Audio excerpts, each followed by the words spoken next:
The recruitment officer looked at Sarah Martinez across his metal desk, his weathered face creased with doubt. At 22, she barely weighed 120 pounds soaking wet, stood just 5 feet 4 inches tall, and spoke so softly that people often asked her to repeat herself. Her application sat between them like a challenge neither quite understood. "Listen, kid," he said, tapping his pen against the papers. "Police work isn't for everyone. You need to be tough, loud, commanding. People need to respect you from the moment you walk into a room. Honestly? You're too quiet for police work."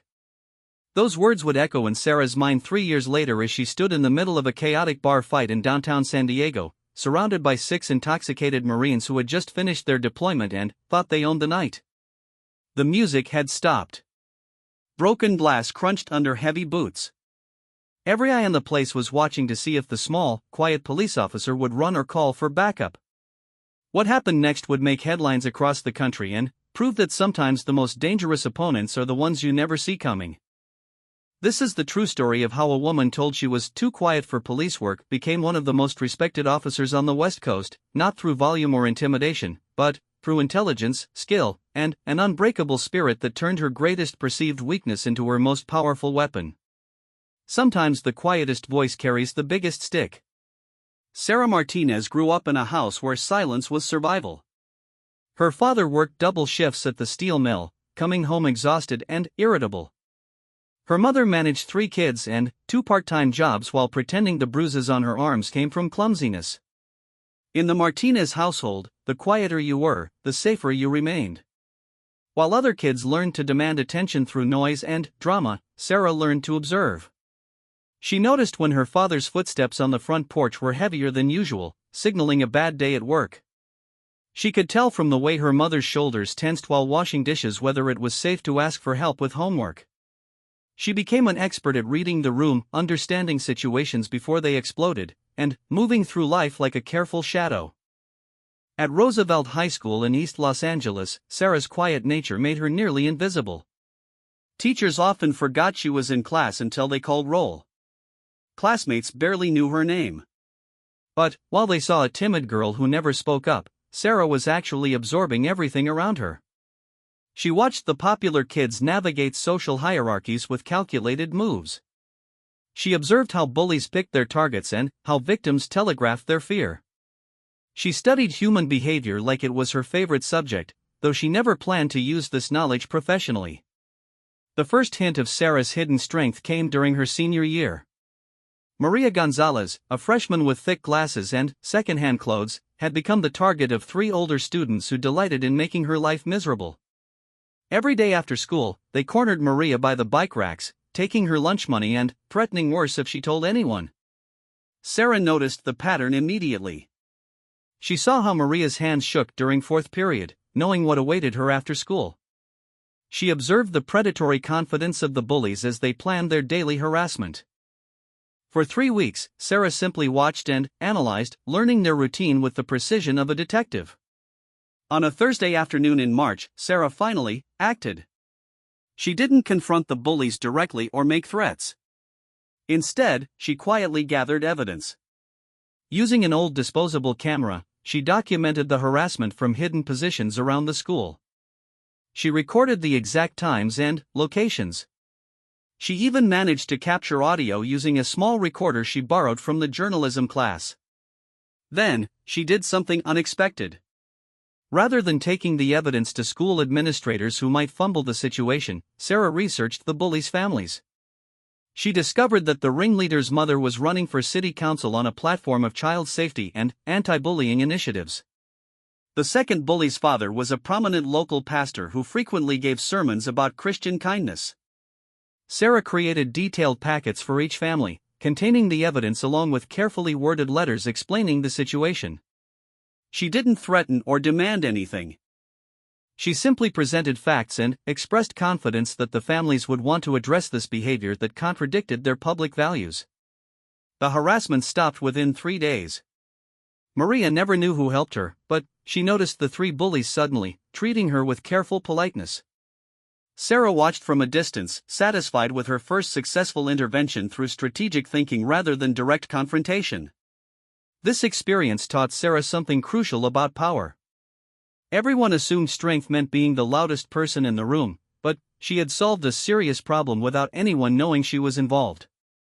There was something to be said for working in the shadows, for understanding situations completely before taking action, for using intelligence instead of intimidation. When guidance counselor Mrs. Rodriguez called Sarah to her office to discuss college plans, she expected to hear about teaching or nursing, the traditional paths suggested to quiet girls from working-class families. Instead, Sarah surprised her with an unusual request. "I want to know about law enforcement programs," Sarah said, her voice barely above a whisper but her eyes steady and determined. Mrs. Rodriguez looked confused. "Law enforcement? Sarah, I'm not sure you've really thought this through. Police work requires a very aggressive personality. You need to be able to command respect, sometimes through physical presence. Have you considered social work instead? Or perhaps counseling?" But Sarah had been thinking about it constantly since the incident with Maria. She realized that law enforcement attracted two types of people: those who wanted to help their communities and those who wanted power over others. The second group often got the job because they fit the traditional image of what a cop should look like. Meanwhile, people who might actually be good at solving problems and protecting others were discouraged because they didn't match the stereotype. "I've been thinking about it for months," Sarah replied. "I think there might be different ways to be effective in law enforcement." Mrs. Rodriguez meant well, but her advice reflected the same limited thinking that kept qualified people out of important jobs. She spent 20 minutes explaining why Sarah should consider more suitable careers, never asking about Sarah's actual interests or abilities. Like most adults in Sarah's life, she confused quiet with weak, mistaking careful observation for lack of confidence. That evening, Sarah sat at the kitchen table with college brochures spread in front of her.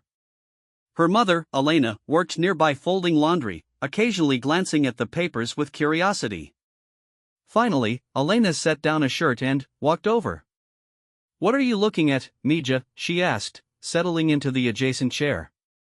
Sarah showed her the criminal justice program descriptions, watching her mother's face carefully. Elena Martinez had survived 20 years of marriage through careful reading of situations and people.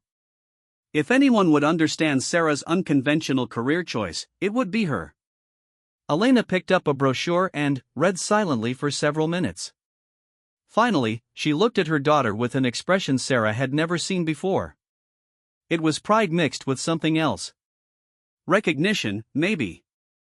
"You know," Elena said quietly, "when I was young, I wanted to be a police officer. But my father said it wasn't appropriate for women. Then, I got married and had you kids, and I put that dream away. I sometimes wonder what would have happened if I had been brave enough to try." They talked for hours that night, the longest conversation Sarah could remember having with her mother. Elena shared stories about noticing things other people missed, about understanding dangerous situations before they escalated, about the frustration of watching problems that could be solved if someone just paid attention to the details.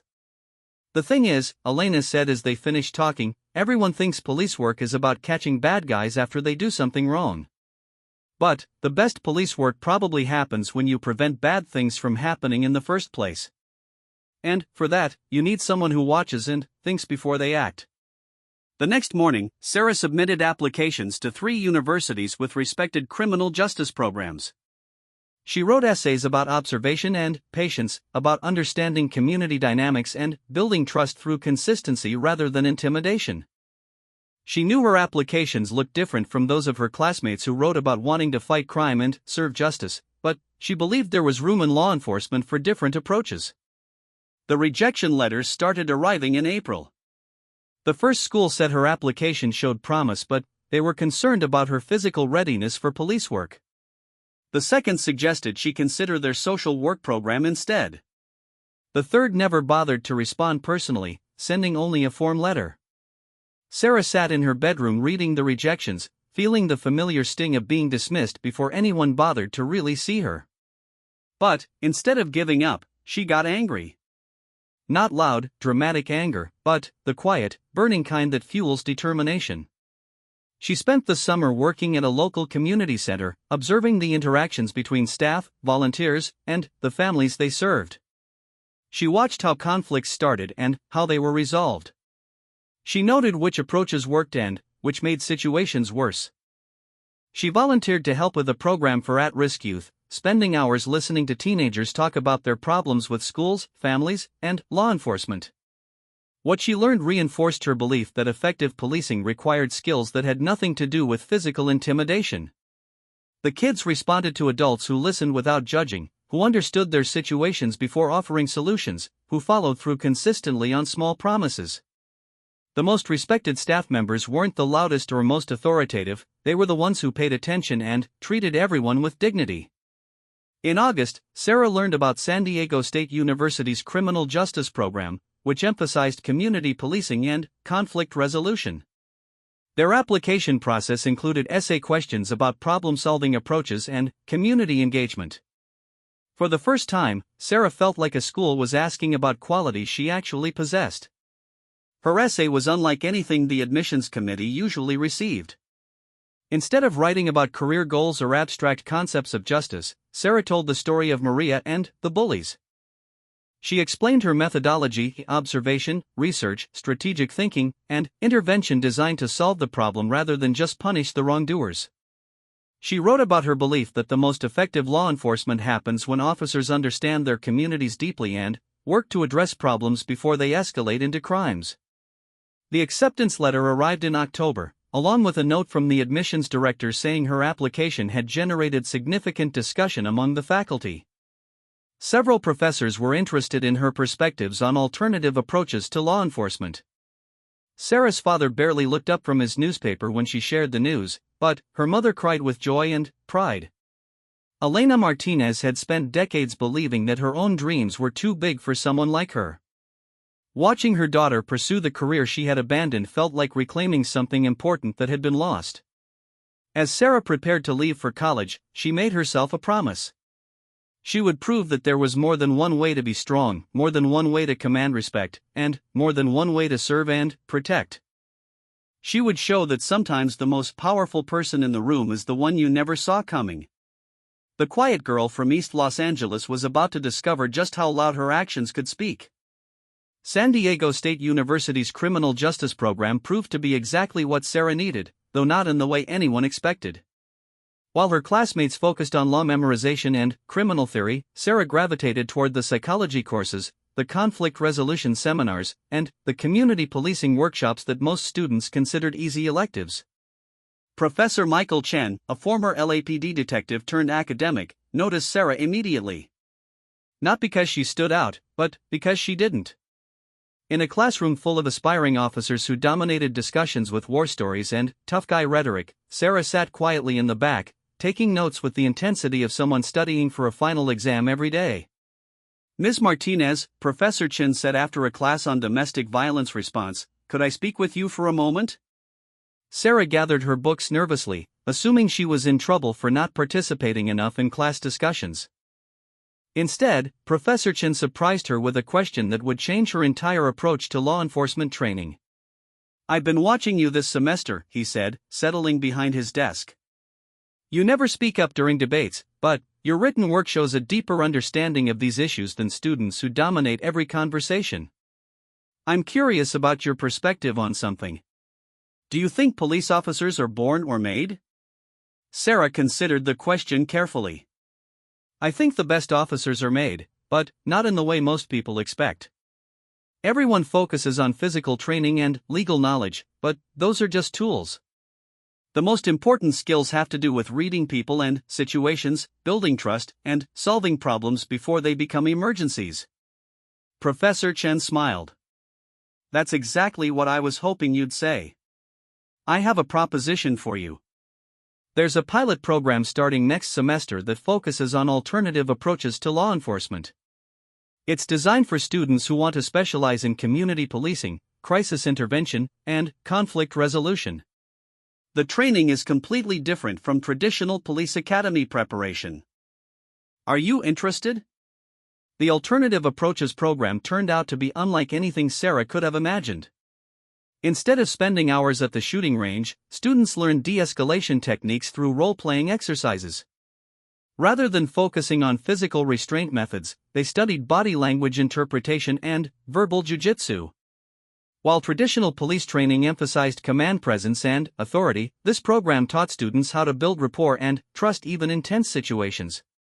Sarah's first major challenge came during a simulated domestic violence call.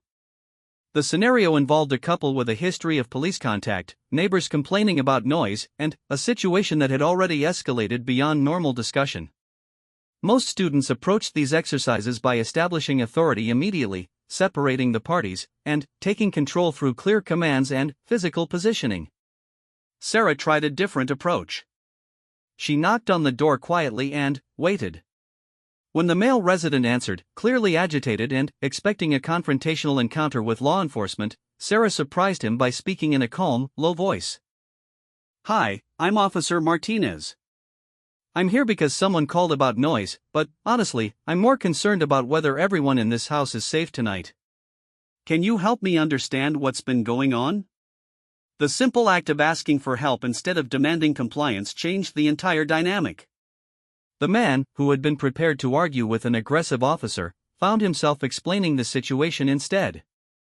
His girlfriend had lost her job that week. He was working extra shifts to cover rent. They were both stressed and had been arguing about money. The neighbors had called police because voices were raised, but there was no violence or threats. Sarah spent 20 minutes listening to both parties, helping them identify the real source of their conflict, and connecting them with resources for financial assistance and job placement. She never raised her voice, never physically positioned herself as a threat, and never made either person feel like a criminal. The situation was resolved without arrests, reports, or ongoing police involvement. Her supervising instructor, Sergeant Lisa Rodriguez, was skeptical at first. "This approach works fine in simulations, Martinez, but real police work is messy. Sometimes you need to take control of a situation immediately. Sometimes people don't want to talk, they want to fight. What happens when your gentle approach meets someone who only understands force?" Sarah's answer came during the program's capstone exercise, a complex scenario designed to test students under extreme pressure. The setup involved multiple actors playing roles as gang members, community leaders, concerned parents, and local business owners. A shooting had occurred outside a high school, tensions were high between rival groups, and students had been training to respond to this exact type of volatile community crisis. Most students tackled the exercise by establishing a command post, separating the different groups, and interviewing witnesses individually to piece together what happened. This approach was textbook correct and followed standard protocols, but it also reinforced existing divisions and mistrust within the community. Sarah approached the scenario differently. Instead of immediately separating everyone, she spent the first hours simply moving through the crowd, listening to conversations and observing group dynamics. She noticed that the supposed gang members were actually scared teenagers trying to look tough for their friends. The community leaders were frustrated because they felt like previous police responses had ignored their input. The parents were angry because they believed law enforcement only showed up after something bad happened. Rather than conducting formal interviews, Sarah organized a community meeting right there on the street. She asked the teenagers to help her understand what daily life was like in their neighborhood. She invited parents to share their concerns about safety. She encouraged business owners to explain how crime affected their ability to serve the community. What emerged was a completely different picture of the shooting incident. It wasn't gang-related violence, as everyone initially assumed. A former student had returned to the school to confront a teacher who had failed him the previous year. During the confrontation, he had fired a gun into the air before running away. The community was upset not just about the shooting, but about their perception that police only responded to their neighborhood when something went wrong. Sarah's approach revealed information that traditional interviewing methods had missed, identified community resources that could help prevent future incidents, and began building relationships that would make future police work more effective.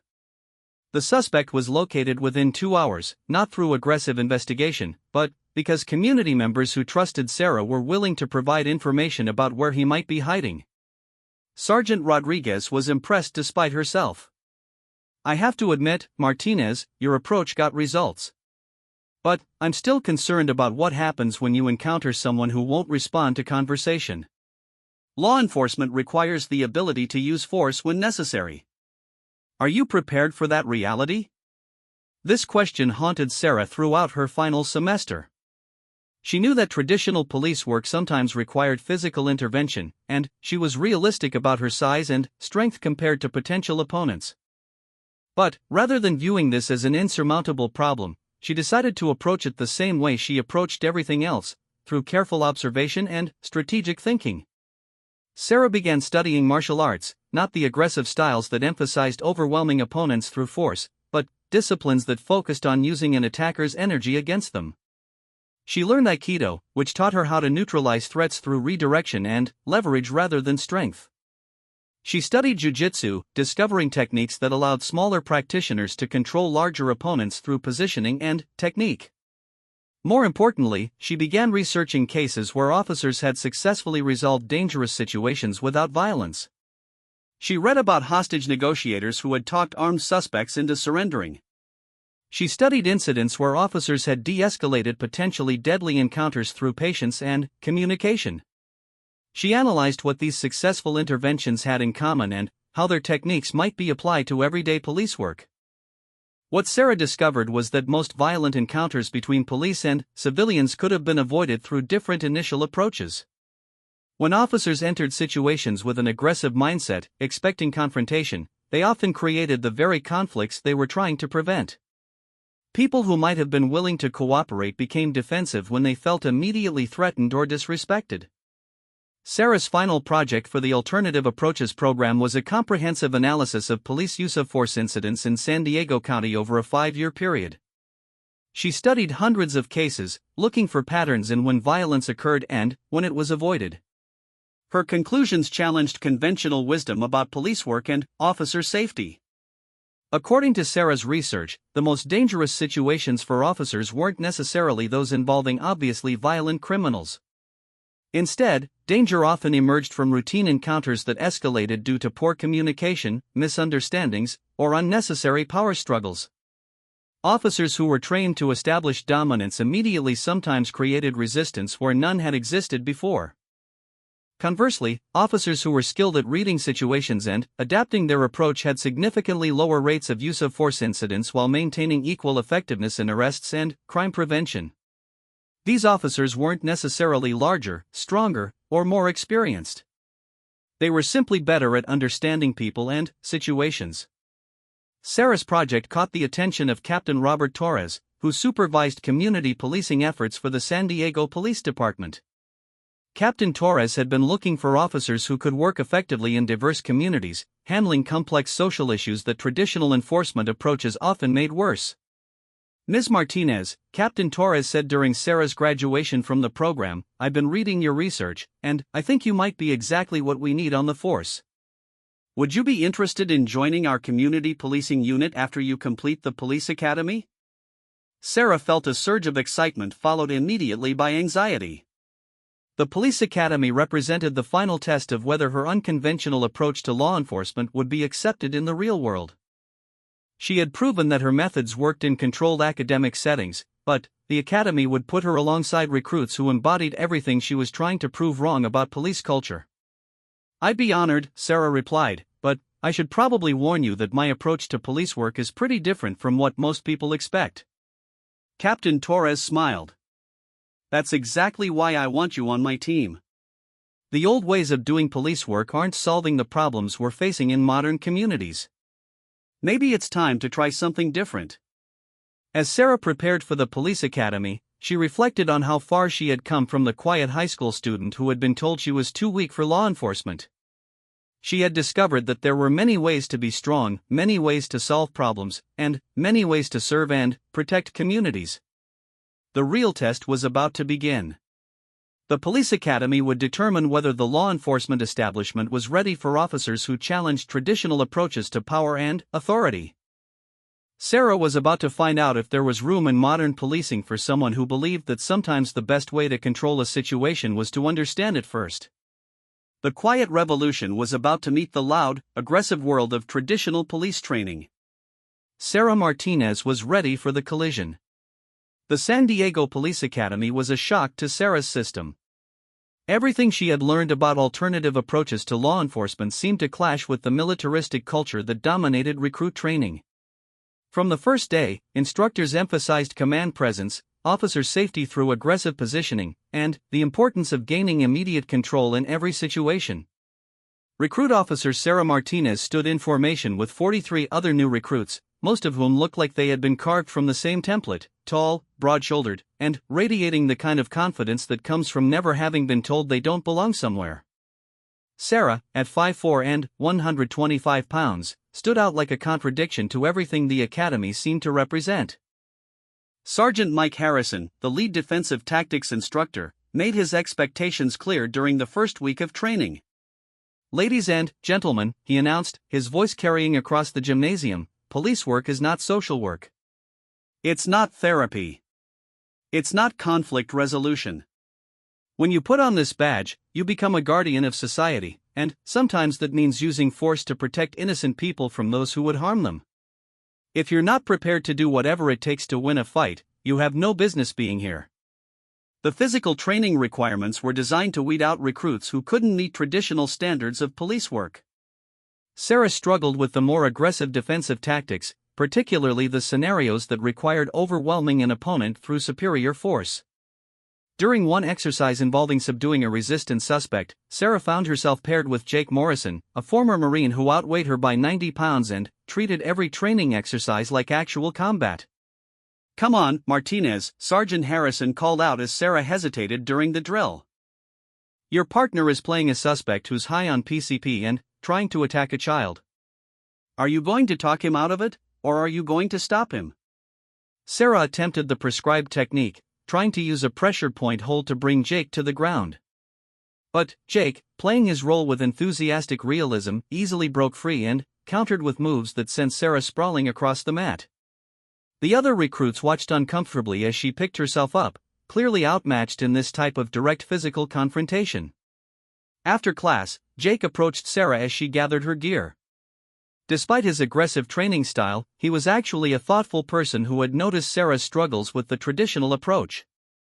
"Hey, Martinez," he said quietly, "I don't want to overstep, but I've been watching you in these drills, and I think you're approaching this all wrong. You're trying to use the same techniques that work for guys like me, but you're never going to beat someone my size at his own game. Have you considered that maybe you need completely different tactics?" That conversation led to an unofficial partnership that changed both of their approaches to police training. Jake had the physical skills and tactical knowledge that Sarah lacked, while Sarah had observational abilities and strategic thinking that Jake had never developed. They began meeting after official training hours to work on scenarios using Sarah's methods combined with Jake's understanding of when and how to use force effectively. The breakthrough came during a complex scenario involving a mentally ill person having a crisis in public. The training setup involved an actor playing someone experiencing a psychotic episode, threatening passers-by with incoherent shouting and aggressive posturing. Standard protocol called for establishing control through a show of force, maintaining safe distance, and calling for backup while containing the situation. When Sarah's turn came, she surprised everyone by approaching the scenario completely differently. Instead of immediately identifying herself as police and demanding compliance, she positioned herself at a non-threatening distance and simply observed for several minutes. She noticed that the suspect was responding to voices that others couldn't hear, that his aggression seemed to spike when he felt cornered or directly challenged, and that he was actually trying to protect what he perceived as a vulnerable area behind him. Rather than using commands and force to control the situation, Sarah began talking to the man in a calm, non-confrontational way. She acknowledged what he was experiencing without agreeing or disagreeing with his perceptions. She positioned herself so he could maintain his protective stance while gradually moving other people away from the area. Most importantly, she spoke to him as a person in distress rather than as a criminal to be subdued. The exercise took 25 minutes to resolve, far longer than the quick containment and restraint that other recruits had achieved. But Sarah's approach resulted in the suspect voluntarily seeking help, no injuries to anyone involved, and a resolution that addressed the underlying crisis rather than just stopping the immediate behavior. Sergeant Harrison was not impressed. Martinez, in a real situation like this, you would have endangered everyone involved. This person could have attacked civilians while you were conducting your therapy session. Sometimes you need to stop a threat immediately, not wait to see if you can talk them down. Sarah understood his concern, but she also knew her approach had worked. More importantly, she had learned something crucial about adapting her methods to real-world constraints. She needed to find ways to use her skills while still meeting the safety and tactical requirements of police work. The solution came through an unexpected partnership with Dr. Amanda Foster, the Academy's crisis intervention specialist. Dr. Foster had been brought in to teach recruits about mental health crisis response, but most students treated her classes as easy breaks from physical training. Sarah, however, saw an opportunity to bridge the gap between her alternative approach and traditional police requirements. Dr. Foster, Sarah said after a particularly challenging class on suicide intervention, I've been thinking about how crisis de-escalation techniques might be applied to other types of police encounters. Do you think there might be ways to use these skills in situations beyond mental health crises? Dr. Foster was intrigued by the question. She had spent years frustrated by law enforcement's reluctance to adopt proven psychological techniques for managing conflicts. Most officers viewed her training as applicable only to obvious mental health situations, missing the reality that psychological principles could be useful in almost any human interaction. Together, Sarah and Dr. Foster began developing hybrid approaches that combine tactical safety with psychological insight. They created scenarios where Sarah could practice reading situations quickly, de-escalating tensions efficiently, and using communication skills to achieve tactical objectives. Most importantly, they worked on techniques that could be implemented within the time constraints and safety requirements of actual police work. One of their most successful innovations involved what they called tactical empathy. This approach taught Sarah how to acknowledge and validate people's emotions and concerns while still maintaining appropriate boundaries and control. Instead of dismissing someone's anger or fear, she learned to recognize these emotions as information that could help her resolve situations more effectively. The technique proved itself during a training scenario involving a domestic dispute with weapons involved. The setup was designed to test recruits' ability to separate hostile parties, secure potential weapons, and de-escalate a dangerous situation quickly. Previous recruits had handled this by using authoritative commands to control both parties immediately, often resulting in simulated arrests and ongoing conflict. Sarah approached the scenario by first ensuring everyone's immediate safety, then focusing on understanding what had caused the conflict to escalate to the point where weapons were involved.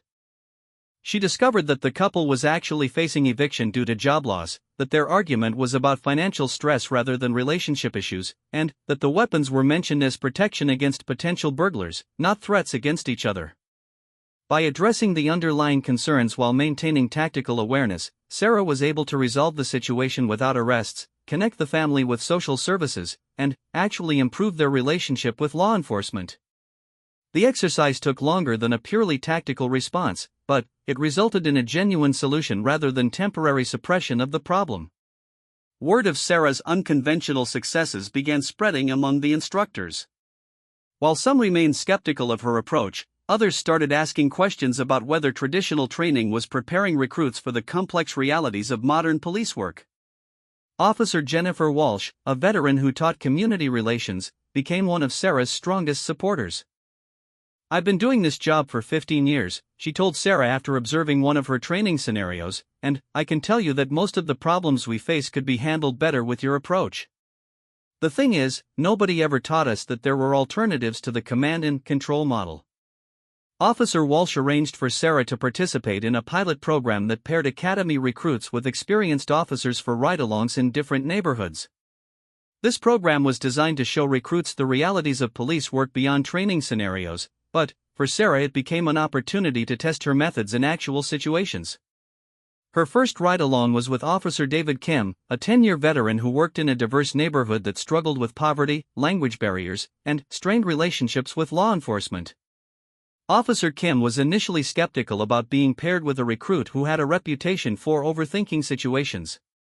The shift started with a call about loud music at an apartment complex. The complaint had come from an elderly resident who spoke limited English and was frustrated by repeated disruptions. Previous police responses had resulted in citations and ongoing tensions between neighbors. Sarah asked Officer Kim if she could take the lead on this call, promising to follow his guidance if the situation became complicated. What she found was a young family celebrating a child's birthday, unaware that their music was disturbing neighbors because of poor sound insulation in the building. Instead of issuing citations or demanding immediate compliance, Sarah spent time talking with both the family and the complainant.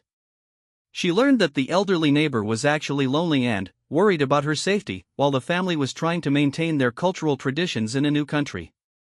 The real issue wasn't the music itself, but a lack of communication and understanding between neighbors.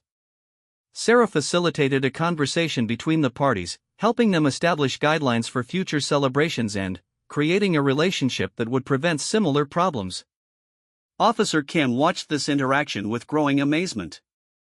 "You know what, Martinez," he said as they returned to their patrol car, "I've responded to noise complaints at that complex probably 20 times in the past year. Usually I write tickets, people get angry, and we're back there again within a few weeks. What you just did might actually solve the problem permanently." That ride-along led to others, as word spread about the recruit who was getting unusual results using unconventional methods. Sarah rode with officers in different specialties, learning how her approach might be adapted to everything from traffic stops to gang intervention to domestic violence response. Each experience taught her more about the practical challenges of implementing alternative approaches within the constraints of real police work. She learned when to use her methods and when to defer to more experienced officers. She discovered how to explain her thinking to partners who were skeptical of non-traditional approaches. Most importantly, she began developing a hybrid style that combined the best aspects of both approaches. By the end of academy training, Sarah had earned respect from instructors and fellow recruits, though not in the way anyone expected. She wasn't the strongest or most aggressive recruit, and she never would be. But she had proven that there were different ways to be effective in law enforcement, and that her approach could produce results that traditional methods sometimes missed. The graduation ceremony represented more than just completing training. For Sarah, it marked the beginning of a career that would challenge assumptions about what effective policing could look like. She had survived an institution designed to produce officers who fit a specific mold, while maintaining her commitment to a completely different vision of law enforcement. As she prepared to begin her career with the San Diego Police Department, Sarah carried with her the knowledge that change was possible, that innovation could coexist with tradition, and that sometimes the most effective approach was the one nobody saw coming. The quiet recruit was about to become Officer Martinez, and the real test of her unconventional methods was just beginning. Officer Sarah Martinez's first assignment was to the Southeastern Division, a diverse area of San Diego that included everything from affluent suburban neighborhoods to struggling urban communities. Her training officer was Sergeant Maria Vasquez, a 20-year veteran who had specifically requested to work with the recruit who had gained a reputation for doing things differently at the academy. "Let me be clear about something, Martinez," Sergeant Vasquez said as they began their first shift together. "I've heard about your alternative approaches and your success in training scenarios. That's fine for controlled environments, but out here you're going to encounter situations that don't respond to gentle conversation. My job is to keep you alive while you figure out how to make your methods work in the real world." Sarah appreciated the honesty. She knew that her academy successes, while encouraging, represented only a small sampling of what police officers actually faced. Real police work involved drug addicts in crisis, domestic violence situations with decades of history, gang conflicts that erupted without warning, and mental health emergencies that could turn dangerous in seconds. Their first major test came during the second week, when they responded to a call about a disturbance at Jefferson Elementary School. A man had appeared on campus during recess, reportedly acting aggressively toward children and refusing to leave when approached by school staff. The situation had the potential to be either a misunderstanding or a serious safety threat. When they arrived, Sarah could see the scene was already tense. The school had locked down classrooms, confused children were pressed against windows watching the drama unfold, and parents were beginning to arrive after receiving emergency notifications. The suspect, a man in his 30s wearing dirty clothes and talking animatedly to himself, stood near the playground equipment while 3 school administrators maintained distance and waited for police. Sergeant Vasquez assessed the situation quickly. Standard approach would be to establish control immediately, get him away from the school, and sort out the details afterward. The priority is removing any potential threat to the children. How do you want to handle this, Martinez? Sarah studied the scene for a moment, noting details that might be important. The man didn't appear to be trying to approach children or enter the building. His agitation seemed directed at something the others couldn't see or hear. His clothes suggested he might be homeless, and his behavior indicated possible mental illness or substance abuse issues. Can I try talking to him first? Sarah asked. If I can't make progress in 5 minutes, we'll go with the standard approach. Sarah approached the man slowly, keeping her hands visible and speaking in a calm, non-threatening voice. Hi there, I'm Officer Martinez. It looks like there might be some confusion about what's happening here. Can you help me understand what's going on? The man stopped his animated conversation with invisible companions and looked at Sarah with suspicion. They said I was bothering kids, but I wasn't bothering nobody. I was just trying to get to the library, but everything looks different and I got confused. Through patient questioning, Sarah learned that the man was Robert Chen, a military veteran experiencing homelessness who had been trying to get to the public library for a scheduled appointment with a social worker. Construction in the area had changed the normal routes he used to navigate the neighborhood, and his confusion had led him onto school property by mistake. Robert was dealing with PTSD and mild cognitive impairment from a traumatic brain injury sustained during military service. He became agitated when people shouted at him or made sudden movements, but he responded well to clear, calm communication and simple explanations. Instead of arresting Robert or forcing him to leave, Sarah contacted the library to confirm his appointment, then arranged for one of the school's security staff to give him directions to the correct building.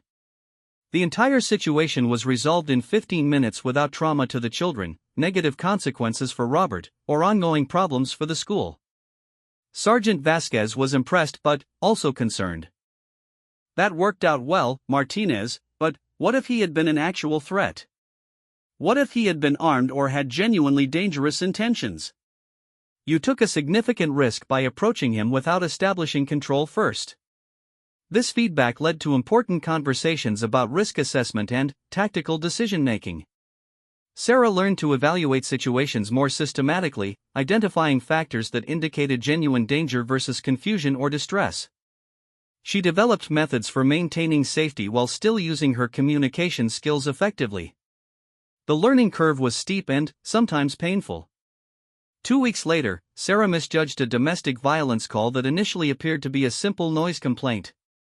She spent time trying to mediate between a couple who seemed to be having a minor argument, not recognizing signs that the situation involved ongoing abuse and immediate danger. When the woman tried to provide information about her partner's violent history, Sarah initially interpreted her reluctance to speak as normal relationship frustration rather than fear for her safety. It was only when Sergeant Vasquez intervened and separated the parties that the full scope of the situation became clear. Martinez, Sergeant Vasquez said afterward, your instinct to de-escalate situations is valuable, but you need to recognize when someone's safety depends on immediate intervention rather than gradual problem solving. That woman was trying to signal for help while her abuser was present. Your attempt to facilitate communication between them actually put her in more danger. This incident taught Sarah crucial lessons about reading nonverbal communication and recognizing when her usual methods might be inappropriate. She began studying domestic violence dynamics more intensively, learning to identify signs of ongoing abuse and understand when victims needed protection rather than mediation. Sarah's most significant challenge came during her 3rd month on patrol, when she and Sergeant Vasquez responded to a call about an armed robbery in progress at a convenience store. This was exactly the type of situation where her gentle approach seemed inadequate and where traditional police tactics were clearly necessary. When they arrived, they found a chaotic scene. The suspect had fled on foot after taking money from the register, but witnesses provided conflicting descriptions and directions. Some said he had gone toward the residential area to the north, others insisted he had headed toward the commercial district to the east. The suspect was described as a young Latino male, but details about height, weight, and clothing varied significantly between witnesses. Sergeant Vasquez immediately called for backup and began establishing a perimeter to search for the suspect. Sarah was assigned to interview witnesses and gather more detailed information about what had happened. This seemed like a routine task until she began noticing inconsistencies that suggested a more complex situation. The store clerk, Maria Gonzalez, gave a detailed description of the robbery but seemed nervous about something beyond the normal stress of being a crime victim. Her story was consistent about the basic facts, but she avoided eye contact when describing the suspect and seemed reluctant to provide certain details. Sarah's training in reading human behavior told her that Maria was holding back important information. Rather than pressing for details through aggressive questioning, Sarah spent time building rapport and understanding Maria's concerns about cooperating with police. What emerged was a story that complicated the entire investigation. The robbery had actually been staged by Maria's teenage nephew, who was trying to steal money to pay gambling debts to dangerous people. Maria had reported it as a robbery by a stranger to protect her nephew from both criminal charges and potential violence from the people he owed money. Sarah faced a difficult decision. The official response would be to arrest both Maria for filing a false report and her nephew for theft when he was located. But this approach would destroy a family while failing to address the underlying problem that had created the situation. Instead, Sarah worked with Sergeant Vasquez to develop an alternative response. They arranged for the nephew to return the stolen money and enter a program for gambling addiction. Maria agreed to be more truthful with police in exchange for reduced charges that focused on community service rather than jail time. Most importantly, they connected both family members with resources to address the problems that had led to the incident. This case taught Sarah how her methods could be applied even in seemingly clear-cut criminal situations. By taking time to understand the full context of what appeared to be a simple crime, she had uncovered complications that traditional enforcement approaches would have missed. However, Sarah's unconventional methods also created conflicts with other officers who were skeptical of her approach. Some colleagues felt that her emphasis on understanding and problem-solving was naive and potentially dangerous. Others worried that her methods set precedents that would make their jobs more difficult. The tension came to a head during a shift with Officer Tony Rodriguez, a 5-year veteran who had specifically requested not to work with that recruit who thinks police work is social work. When their supervisor assigned them together anyway, Officer Rodriguez made his feelings clear from the beginning. "Listen, Martinez," he said as they started their patrol, "I know you've got some ideas about doing things differently, but when I'm your partner, we handle things by the book. I'm not interested in conducting therapy sessions with criminals, and I'm not willing to put my safety at risk because you want to have a conversation with everyone we encounter." Their fundamental disagreement was tested during a traffic stop that escalated quickly. They had pulled over a driver for speeding, but the situation became tense when the driver, a young black man named Marcus Williams, became visibly nervous and agitated during the interaction. Officer Rodriguez interpreted Marcus's behavior as suspicious and potentially dangerous. He ordered Marcus out of the vehicle, called for backup, and began searching the car for drugs or weapons. Marcus, who had previous negative experiences with police, became increasingly upset and began arguing with the officers. Sarah could see that the situation was spiraling toward confrontation unnecessarily. Marcus wasn't dangerous, he was scared. His nervousness came from being a young black man stopped by police, not from criminal activity. Officer Rodriguez's aggressive approach was confirming Marcus's worst fears about law enforcement and creating exactly the kind of conflict that could escalate into violence. "Officer Rodriguez," Sarah said quietly, "can I try talking to him for a minute? I think there might be a misunderstanding here." "Negative," Rodriguez replied sharply. "This is a high-risk stop now. Step back and let me handle this." The situation continued to deteriorate until backup arrived and Marcus was arrested for resisting arrest, despite the fact that the original traffic stop had revealed no criminal activity. Sarah watched helplessly as her partner's approach transformed a routine traffic violation into a traumatic encounter that would damage Marcus's relationship with law enforcement and potentially create lasting problems for the community. That incident led to a difficult conversation with Captain Torres, who had been monitoring Sarah's progress with great interest. Sarah was frustrated by her inability to prevent an unnecessary escalation, while also recognizing that she needed to work effectively with partners who didn't share her philosophy. "Captain," Sarah said during their meeting, "I believe my methods can be effective, but I'm struggling with how to implement them when I'm working with officers who have completely different approaches. How do I maintain my principles while still being a good partner?" Captain Torres had been anticipating this question. "Martinez, what you're experiencing is the challenge of being an innovator within an established culture. Change is difficult, especially in law enforcement where tradition and consistency are highly valued. But I didn't bring you onto this force to abandon your methods. I brought you here because I believe they're exactly what we need." Their conversation led to a new assignment that would test Sarah's abilities in the most challenging way possible. Captain Torres was forming a special unit focused on community policing in high-crime areas where traditional enforcement had been ineffective. Sarah would work with a small team of officers who were specifically chosen for their willingness to try alternative approaches. "This is your chance to prove that your methods can work in the most difficult situations we face," Captain Torres explained. "You'll be dealing with gang violence, drug trafficking, domestic abuse, and mental health crises in neighborhoods where people have lost trust in law enforcement. If you can make a difference there, you'll prove that there's room in modern policing for officers who think differently." As Sarah prepared for this new assignment, she reflected on everything she had learned during her first months as a police officer.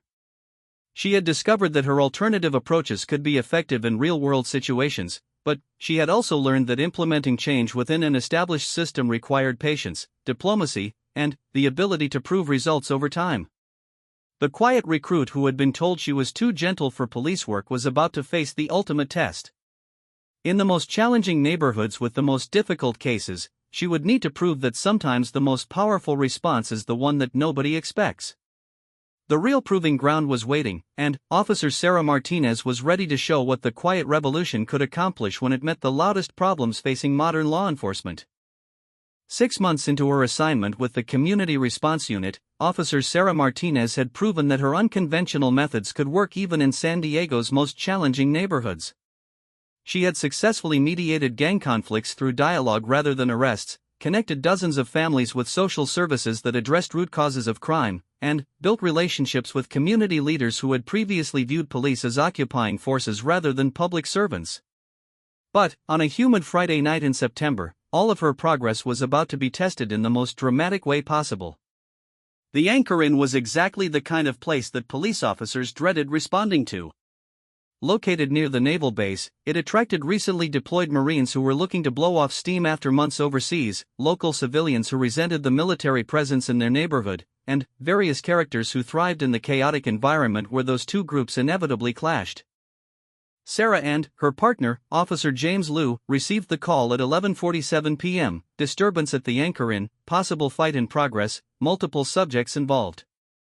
In the 6 months they had worked together, Officer Liu had learned to trust Sarah's instincts, even when her approaches seemed counterintuitive to his traditional training. As they pulled into the parking lot, they could see the situation was already serious. The front door of the bar stood open, and angry voices carried across the parking lot. Several people had gathered outside, some trying to leave and others appearing to encourage whatever conflict was happening inside. Through the doorway, they could see a scene that would have sent most officers immediately calling for backup. 6 Marines in civilian clothes had formed a rough circle in the center of the bar, facing off against what appeared to be local patrons. Chairs had been overturned, beer bottles littered the floor, and the tension was thick enough to cut with a knife. "Standard protocol says we call for backup immediately and wait for enough units to overwhelm the situation," Officer Liu said as they observed the scene. 6 Marines who've been drinking and looking for a fight is not something 2 officers should handle alone. Sarah studied the situation more carefully, noting details that might be important. The Marines were standing together, but they didn't appear to be actively fighting anyone. The local patrons seemed more angry than afraid, suggesting this was about pride and territory rather than genuine violence. Most importantly, everyone was still talking rather than throwing punches, which meant there was still time for intervention. "What if we separate them before this becomes a real fight?" Sarah suggested. "If we can get them focused on us instead of each other, maybe we can figure out what started this and resolve it without anyone getting hurt." Officer Liu was skeptical. "Sarah, those are Marines who've probably seen combat overseas. They're not going to be intimidated by a couple of local cops, especially not when their blood is up and they've been drinking. If we go in there without overwhelming force, we're likely to become targets ourselves. Sarah understood his concern, but she also recognized something that others might miss. Military training emphasized discipline and respect for authority, even when soldiers were upset or intoxicated.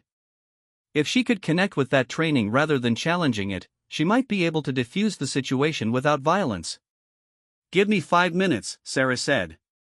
"If I can't make progress, we'll call for backup and handle this the traditional way." Sarah approached the bar entrance alone, her hands clearly visible and her posture non-threatening. As she stepped through the doorway, the noise level dropped slightly as both groups noticed the arrival of law enforcement. "Gentlemen," Sarah said in a calm but carrying voice, "I'm Officer Martinez with the San Diego Police. I can see there's some kind of disagreement happening here, and I'm hoping we can work this out without anyone ending up in handcuffs or the hospital." The largest of the Marines, a sergeant named Mike Torres, according to his military ID that Sarah could see clipped to his wallet, stepped forward slightly. "Officer, this isn't really police business. We're just having a conversation with these gentlemen about proper respect for people who've served their country."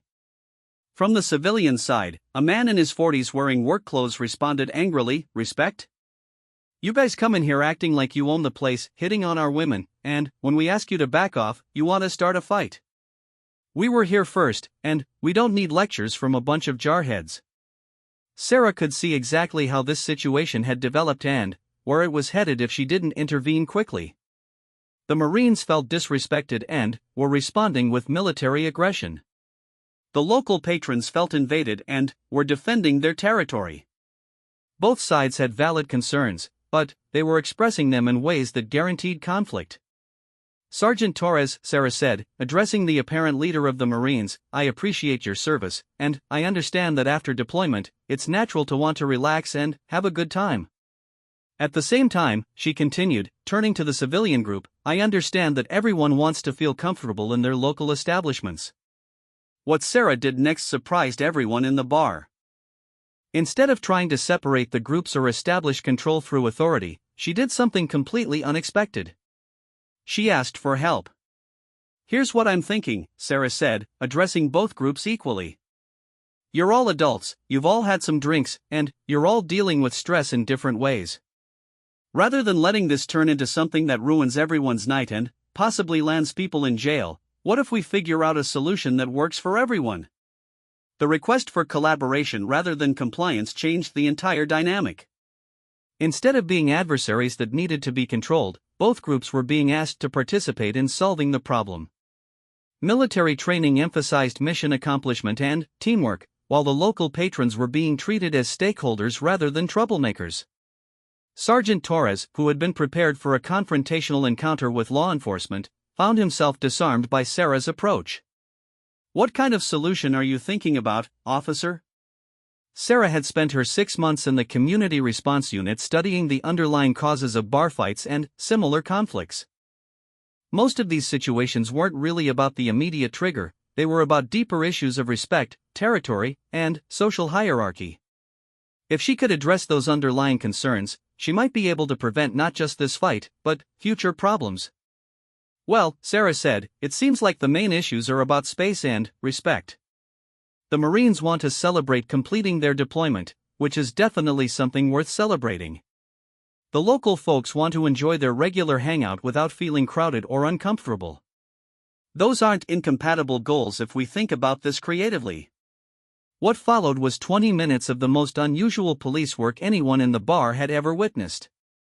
Sarah facilitated a discussion between the two groups about sharing space respectfully, established some informal guidelines about interactions, and even managed to get both sides talking about their common experiences with stress and the need for places to decompress.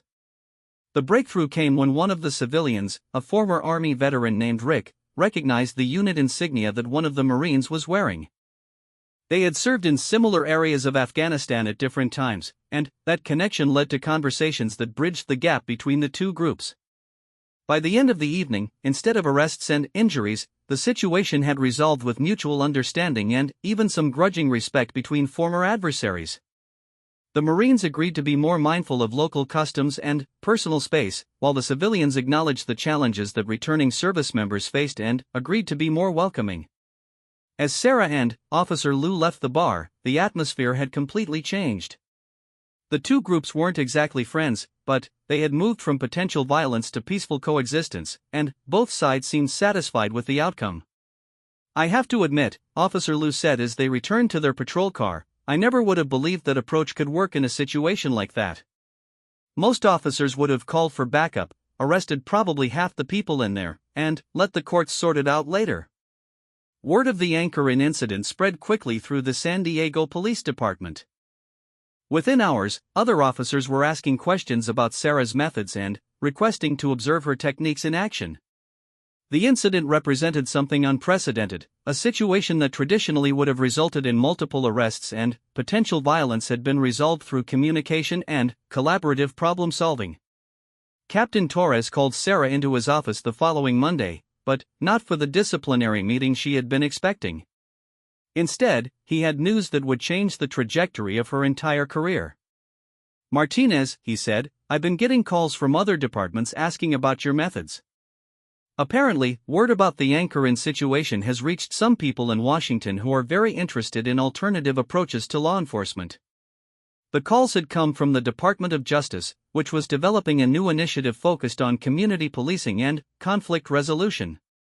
They were looking for officers who had demonstrated success with innovative approaches to serve as trainers and consultants for departments across the country.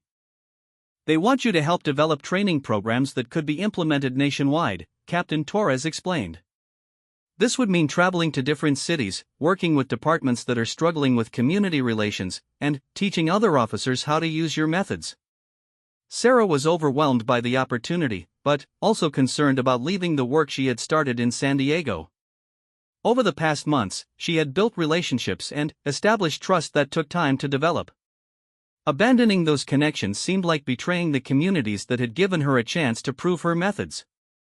"Captain," Sarah said, "I'm honored by the opportunity, but I'm worried about the impact on the work we've started here. If I leave now, will someone else be able to continue building these relationships?" Captain Torres smiled at her response. "That's exactly why they want you for this program, Martinez. You understand that effective policing is about relationships and long-term community building, not just techniques and tactics. But here's the thing. What you've accomplished in one neighborhood could be replicated in hundreds of communities across the country if other officers learn your approach." The conversation led to a compromise that would allow Sarah to have maximum impact while maintaining her connection to San Diego. She would spend part of her time traveling to train other departments, but she would also return regularly to continue her community work and refine her methods based on ongoing experience. 3 months later, Officer Sarah Martinez stood in front of a room full of police recruits in Chicago, preparing to teach her first national training session. The room was filled with the same skepticism she had encountered throughout her career, recruits who had been told that effective policing required aggression, dominance, and the willingness to use overwhelming force. "How many of you have been told that you need to establish control immediately in every situation you encounter?" Sarah asked the group. Almost every hand went up. "How many of you have been told that showing any sign of uncertainty or flexibility will be seen as weakness?" Again, most hands were raised. "And how many of you have been told that your primary job is to arrest criminals and let the courts figure out justice?" The response was unanimous. Sarah smiled at the familiar pattern. "I used to believe all of those things too. But, over the past year, I've learned that there are other ways to be strong, other ways to solve problems, and other ways to serve and protect communities. Let me tell you about a night when 6 Marines in a bar taught me something important about the difference between controlling a situation and understanding it." As Sarah began telling the story of the anchor-in incident, she could see the skepticism in the room beginning to shift to curiosity. These recruits had been told there was only one way to be effective in law enforcement, but they were about to discover that sometimes the most powerful response is the one that nobody expects. The quiet girl from East Los Angeles who had been told she was too gentle for police work was now teaching officers across the country that there were many ways to be strong, many ways to solve problems, and many ways to serve and protect communities. Officer Sarah Martinez had proven that sometimes the best way to win a fight is to prevent it from happening in the first place, and that the most respected officers are often the ones who understand that true strength comes not from overpowering others, but from empowering everyone to find solutions that work. The revolution that started with a whisper had become a voice that was changing law enforcement across the nation, one conversation at a time.